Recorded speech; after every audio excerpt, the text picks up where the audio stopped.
Dito sa Katigan. Dito, dito guys sa Katigan Mountain Breeze Resort dito sa Turil, Davao City. Napakaganda ng place. Ang problema, hindi natin masyado maanin na kasi nga foggy. Oh, 'di ba? Pero kitang-kita mo naman guys, oh. Oh, 'di ba may mga ano ba 'to mga to, mga Christmas tree. Oh, may mga tent. Oh. Diyos ko. Eto guys, actually may mga overlooking view siya. So talagang hindi natin makikita kasi foggy. Kitang-kita niyo naman sa salamin ko guys, oh. Medyo ano siya, tawag nito, nagmo-moist. Oh. Tsaka ang lamig. Ang lamig. Para na rin tayo nasa Baguio. Sa taas ba naman ang inakyat natin? Ano pong mga tawag sa mga trees natin? Di ba din Christmas tree? Ha? Ano tawag sa mga ganito? Oh, talaga? Grabe, ang ganda guys. Look. Ang problema, walang eto guys, overlooking yung view na yan.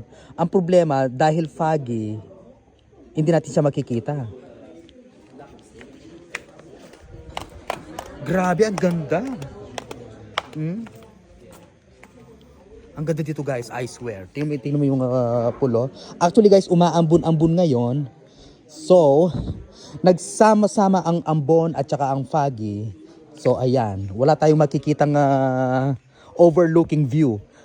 Sabi nila guys, itong view na to is Davao City. Yan, yung view na yan. But the problem is, hindi natin makikita. Diba? Ganda. Amazing. Sino na guys nakapunta dito sa ano kasi? Katigan Mountain Breeze Resort. Ayan, nandito tayo. Actually, nagano lang tayo guys. Sinilip lang natin tong resort. Diba? And sa likod natin is a coffee shop and restaurant, I guess. Amazing.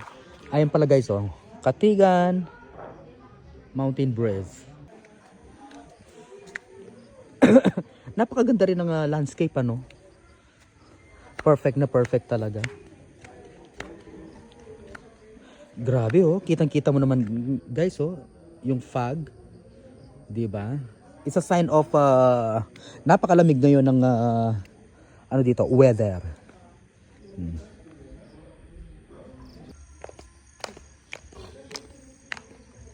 Napaka-perfect.